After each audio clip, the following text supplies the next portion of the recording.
chez nous ou dans d'autres pays ou d'autres villes. Non, le Sri Lanka, voilà, ils sont là, ils travaillent, ils font plein de choses, mais ils courent pas.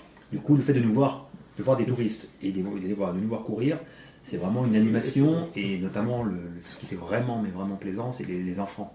Je veux dire, tous les enfants avec les rires, les encouragements, les cris, enfin c'était vraiment, ça c'était unique. Ça c'est des choses qu'on n'a pas forcément, a priori dans les trails qu'on a chez nous, en montagne et autres. Tu as des encouragements, mais c'est peut-être pas aussi sympathique que là. Là, ce qui m'a marqué, c'est ça, vraiment les encouragements, le public sont tous assez polis, enfin ils sont tous polis, ils disent bonjour, et ils sont assez surpris parce que finalement personne court, et les touristes ils n'en voient pas forcément beaucoup dans certains coins où on passe. Parce qu'on ne court pas quand c'est du trail forcément, on est dans des chemins, soit en forêt, soit dans des champs de thé, enfin, c'est quand même assez intéressant. Et pour trouver le parcours, ton frère c'était une zone qu'il connaissait déjà, il avait fait des Alors, repérages en fait, le fonctionnement de ces voyages, c'est que l'année qui précède, à la même date, il part avec son ami qui est organisateur avec lui, et ils font quand ils partent, ils découvrent un petit peu ce qu'ils vont pouvoir proposer en parcours.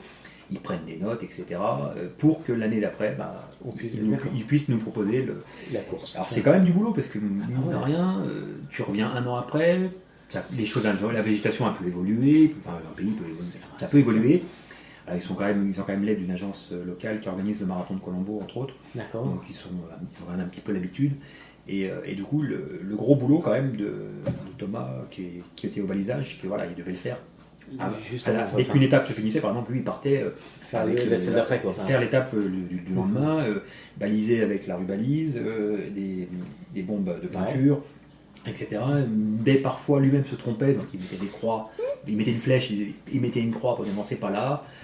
Il nous expliquait toujours plus ou moins soit les erreurs, soit les repérages à faire. Mais il y a toujours eu, à un moment donné ou un autre, une erreur plus ou moins importante, puisque c'est forcément des parcours, c'est improvisé, même si c'est très bien organisé, tu peux te tromper, soit parce que tu es dans le dur et que tu n'as pas fait gaffe à un virage, soit parce que la rubalise est tombée, ou j'en sais rien, ou que quelqu'un l'a enlevé, parce que les gamins aimaient beaucoup. À la fin, ils les récupéraient, parce que c'est un peu, ils n'ont pas pu de voir ça. Du coup, au niveau des parcours, c'est ça, du coup du balisage et de l'organisation, c'est ça. Donc toujours un repérage un an avant pour avoir les conditions théoriquement climatiques identiques, ce qui est théorique, c'est pas toujours le cas. Et pour que l'année d'après, ils puissent avoir vraiment les repères pour préparer les parcours la veille à chaque fois, pour que nous, on est juste à courir, en fait. On n'est pas à poser de questions. On nous dit, voilà l'étape, voilà la rubalise va être comme ça, enfin les couleurs de la bombe, ça sera aujourd'hui, ça sera rouge, demain ça sera jaune. Enfin, ils nous expliquent le principe, et après, on y va. On part avec des parcours variés, tu vois. Le trail, c'est pas du tout le trail comme on peut avoir dans la région, forcément, parce que le pays est différent. Tu vois, la première étape, c'était au milieu des EVA. Donc, duquel le sol en caoutchouc. Des paysans, là. Donc, déjà, tu arrives, tu es un parcours, c'est un secteur complètement différent. Parfois, tu as des pistes. Un peu comme en couleur en espèce de sable, un peu comme terre, comme une piste d'athlétisme, mais naturelle, quoi. Donc tu attaques là-dedans. Une étape assez importante, 19 km, avec 655 de dénivelé. Mais là, c'est là que tu démarres. Tu vois. La veille, c'est le prologue, il fait chaud, mais c'est 6 km 8, tu n'as pas encore trop de fatigue. Le lendemain, commence à se faire une vraie étape. Départ à 9h le matin, je regarde là. On commence à se faire 19 km, 650 dénivelés plus. Là, tu es déjà dans une étape où la fatigue va commencer à se mettre en place tranquillement. Et la gestion, finalement, elle se fait au feeling, puisque tu ne sais pas ce que tu vas rencontrer, tu ne sais pas si tu vas pas te tromper, tu ne sais pas quel terrain tu vas rencontrer. Alors, contrairement aux courses habituel, même les trails d'ailleurs, avec les sites internet maintenant, tu vas regarder, ils font des comptes rendus, des vidéos, tu peux tout préparer un peu à l'avance. Là, tu ne prépares rien, puisque à part avoir des infos, macro, voilà, il y a quand même quelques infos pratiques pour la sécurité, mais sinon tu ne sais pas ce que tu vas découvrir, tu ne sais pas quel terrain tu vas rencontrer, quelles difficultés tu vas rencontrer, ou du moins tu as le profil général en large, quoi. Tu ne sais pas à quel moment il y aura des bosses. Parce que sur l'étape suivante, je parle particulièrement d'un mur, mais tu ne sais pas à quel moment il est le mur. Tu te dis, est-ce qu'il est au début, à la fin, au milieu, comment c'est ça, voilà. Donc, moi, je me suis posé beaucoup de questions, puisque comme étant novice, j'avais besoin d'avoir pas mal de repères pour essayer de gérer justement mon mon effort, essayer de me dire comment je vais m'en sortir. Et c'est vrai que ça m'a aidé, puisque c'était ton frangin qui l'organisait, donc ça m'a quand même rassuré un peu, mais si tu pars sur ce type de voyage et que tu as besoin d'être rassuré, etc., sur tout dans le détail, c'est pas forcément l'idéal. Par contre, si tu veux découvrir, te faire plaisir, partir comme ça un petit peu sur des défis, etc., c'est le top. Ouais. Voilà, c'est vraiment, pour le trailer pur, c'est vraiment le top. Ouais. Pour le débutant, mais en même temps, vu les distances et vu c'est accessible quand même. C'est pas non plus insurmontable. La preuve, je l'ai fait, et pourtant je suis novice, et pourtant je me pose un million de questions. Donc ça, c'était l'étape 1, tranquille. L'après-midi, du rafting. Ah ouais, pour le coup, c'est physique aussi. Je me suis posé la question, parce que le rafting était facultatif. Et je me suis dit, est-ce que je vais le faire? Parce que c'est pour me contracter et finalement être bloqué dans au niveau du dos ou au niveau de je sais pas quoi. J'ai hésité, puis finalement, en fait, c'est assez cool. Et puis l'eau fraîche sur les jambes, etc., ça fait énormément de bien.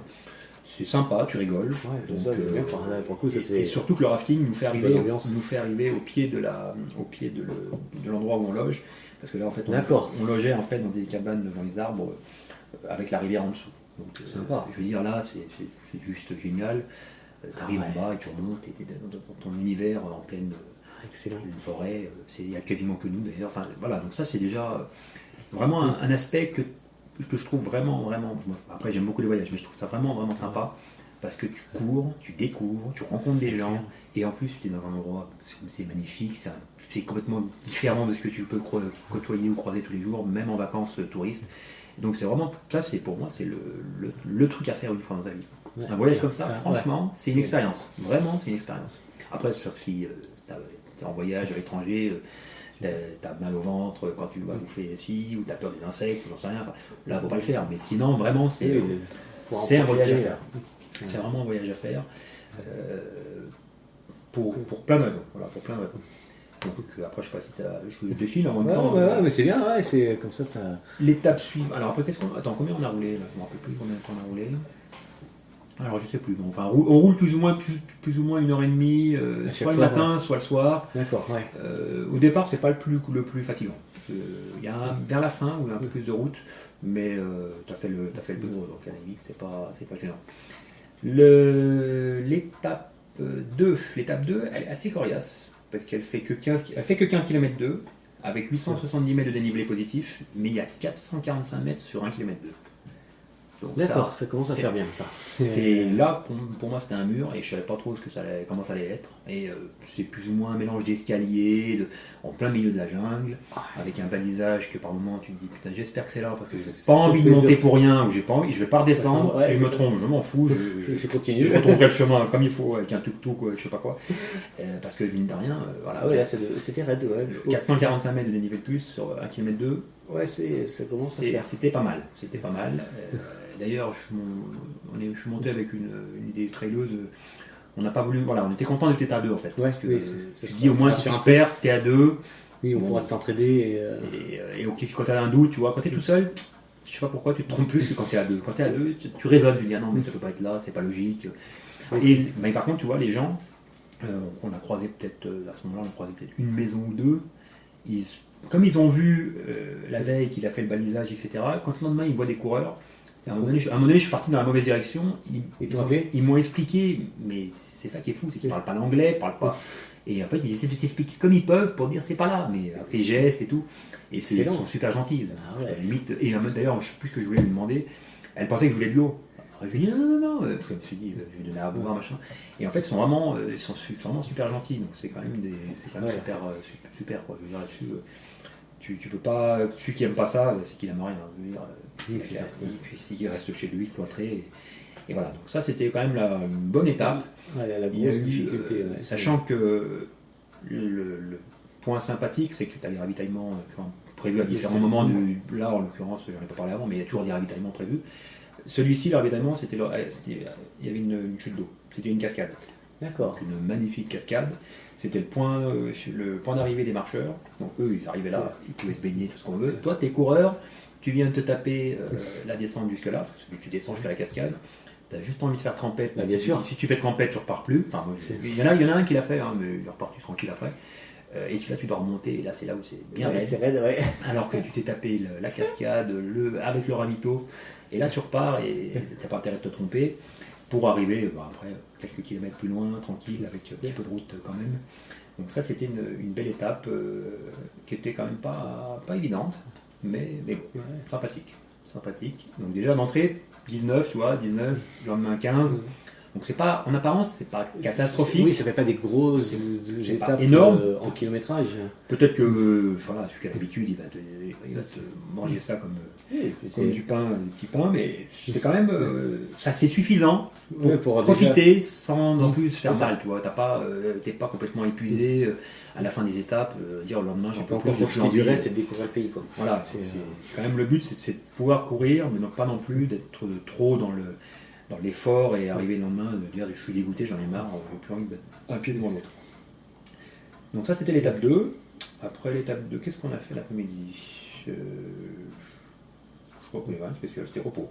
L'après-midi c'était repos. Après là on arrive à l'étape 3 qui se divise en deux, parce qu'il y a 2 étapes qui sont non chronométrées. D'accord. La première, c'est assez simple parce qu'en fait tu ne peux pas courir. D'accord. Ah oui. En fait on monte à Adam's Peak. Adam's Peak, c'est un lieu de spiritualité où toutes les religions sur place montent un peu comme un pèlerinage. Okay. Et on part de l'hôtel, on marche, au total tu fais 11,5 km, tu montes 1055 de dénivelé et tu montes 5831 marches. Et tu peux pas courir, mais du coup tu le fais quand même. Oui, bien sûr. Sachant qu'on est parti à 2h15 du matin, l'objectif c'est d'arriver au lever du soleil.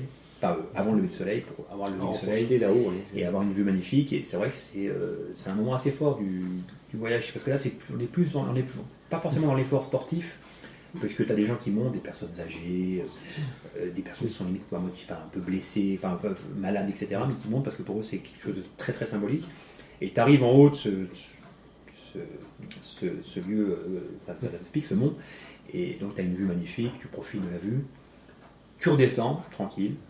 Arrivé en bas, massage avec une espèce de baume du tigre local, que déjà j'en ai ramené un sacré nombre de boîtes, qui m'a fait un bien fou, un truc qui te chauffe les jambes et après qui te refroidit, c'est un truc encore mieux que baume du tigre. Du coup, parce que derrière il y a une étape chronométrée. La vraie, c'est de la journée, quoi. Qui est adaptée, parce que tu vois, après avoir fait ça, l'étape du jour, c'est que 10 km. D'accord. Avec 315 de dénivelé positif. Là, c'est au milieu des plantations de thé. Donc, je voulais aussi, mais pour le coup, ça peut être pareil, un peu casse-pattes. Mais là, ces petits chemins, non, c'est assez. Mais là, la difficulté, entre guillemets, c'est que c'est pas énorme en distance, c'est pas énorme en dénivelé, du coup, tu cours. Oui. Ou tu as tendance à courir. Et moi, là, j'étais sur un terrain où j'étais un peu plus à l'aise, puisque forcément, c'est un peu moins technique, donc du coup, je me suis bien amusé. Et mais ça peut être une erreur, puisque si jamais après derrière on continue. Oui, mais bon, ça s'est bien passé. Et l'arrivée étant à l'hôtel, il n'y a pas de route, il n'y a rien de spécial, tu peux profiter tranquillement à l'hôtel pour te rafraîchir, etc.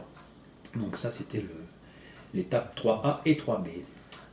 Ensuite, le lendemain, on avait l'étape 4A, non chronométrée également, parce que là c'est dans un parc national, pareil, dans lequel tu ne peux pas marcher. Et là, c'était l'occasion de réunir un petit peu les coureurs et les marcheurs. Ensemble. Donc, les marcheurs et coureurs, on a parcouru tous ensemble une distance de 8 km 3 dans le parc pour visiter. Voilà, c'est un parc assez sympathique avec quelques animaux, mais c'est surtout la végétation. Ensuite, à l'issue de cette marche, les marcheurs terminaient avec un petit bout de marche et nous on enchaînait directement avec une étape de trail, mais là complètement en descente, que je dis pas de bêtises, oui, complètement en descente. D'accord. Là, 12 km 5 avec que 75 mètres de dénivelé positif et 1075 de dénivelé négatif. Donc là, tout en descente, pas trop technique, quelques cailloux, mais tu peux quand même courir. Donc tu peux fracasser un peu les cuisses. Là, j'ai découvert parce que je pensais que le cardio, il était en descente comme c'est cool, et ben en fait, il monte pas mal. Et mine de rien, arriver en bas, même en essayant de gérer les poses de pied, la foulée, tout ce qu'on veut, voilà, ça un petit peu fatigué pas mal les jambes. Là, ça reste de l'excentrique, donc pour le coup. Et tout long, parce que 12 km de descente, 12 km de descente, on n'en a pas tous les jours non plus. Non, et du coup, on n'est pas prêt à un effort aussi long. Oui, c'est. Parce que la veille, monter 5831 marches, à Lyon, on a des marches, mais j'avais réfléchi à dire je vais aller faire Nicolas Delange qui fait, je crois, 500 et quelques marches. Je me dis, tiens, je vais la faire plusieurs fois. Bon, je ne l'ai pas fait, parce que finalement, 5800 marches, tu le montes, tu n'as jamais fait. Le lendemain, tu cours, enfin,